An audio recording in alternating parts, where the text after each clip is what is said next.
আরে বাচ্চারা, তোমরা এই ক্লাসরুম আবার বন্ধ করে দিছো? স্যার, আমরা তো কিছুই জানি না, এইসব মনে হয় গুরুজি করছে। আরে তো এখন খোলো। স্যার, এটা আমাদের দ্বারা হবে না। তাহলে তোমাদের গুরুজির ডাক দিয়ে নাও না। ঠিক আছে স্যার। গুরুজি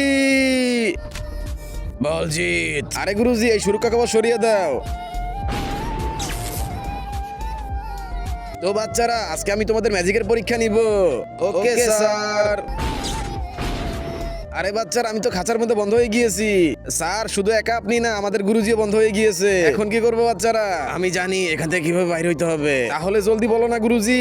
বন্ধুরা, তোমার মাথায় যদি চুল থাকে তাহলে অবশ্যই চ্যানেলটাকে সাবস্ক্রাইব করে ভিডিওতে একটা লাইক দিয়ে দিবা। আর যদি না করো তাহলে আমি মনে করবো তুমি একটা টাক্কু। তোমাদের প্রিন্সিপাল অফিসে একটা তলোয়ার আছে, ওটা দিয়ে কেটে যাবে। ঠিক আছে গুরুজি, আমি এখনই নিয়ে আসতেছি। আর শোন, এই ডিমটা তো সাথে রাখ, কাজে আসবে। ঠিক আছে গুরুজি, আমি জলদি ফিরে আসবো। ওই যে ওই অফিস। আরে এই জঙ্গলে এখানে কি করতেছে? এখন কি করব? হ্যাঁ, গুরুজির ডিমটা ফুটাই।